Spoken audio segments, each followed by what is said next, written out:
Since Australia and the European Union highlighted the need to probe the origins of COVID-19 on a global platform, China has grown increasingly displeased.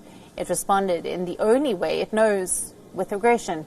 First, China stopped importing beef from Australia, which is Canberra's largest export to the Asian superpower, and now Beijing has decided to further up the ante. China is ready to unleash a trade war on Australia and will use every weapon at its disposal.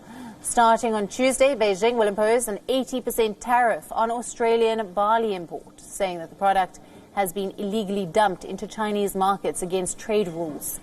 The import tax on barley will remain in place for 5 years. China is Australia's largest export market.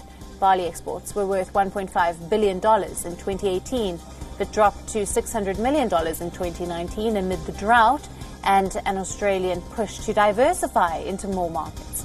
Australia's Trade Minister responded to Beijing's move, saying that his government was deeply disappointed. Australia has ruled out a tariff war with China, but will be approaching the World Trade Organization with an official complaint. China's foreign ministry said that the decision has nothing to do with Australia's diplomatic stance over the last few weeks, and any such link being drawn up is a political interpretation. However, what is beyond interpretation are the facts.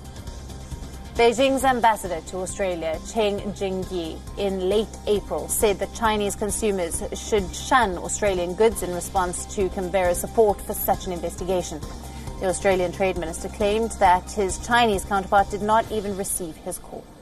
He went on to say that the link between Australia's stand about the probe and China's action is being drawn up all over the world. I can fully understand, given the very unhelpful remarks such as those made by Ambassador Cheng a few weeks ago, why it is that people would seek to draw links and why those questions have been asked, not just here in Australia, but in China and around the world.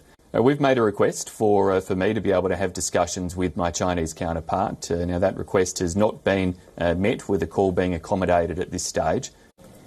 The Chinese Foreign Ministry has denied these charges, but in a manner which made it clear that a thaw was unlikely in the near future. 我想，如果澳大利亚贸易部长希望同中方联系的话，他应该通过正常的外交渠道去联系。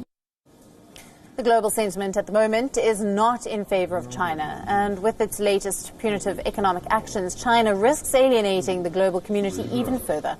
Countries which till now didn't participate in anti-China rhetoric owing to the volume of trade may also start demanding more answers, and then Beijing might struggle to drown out those voices.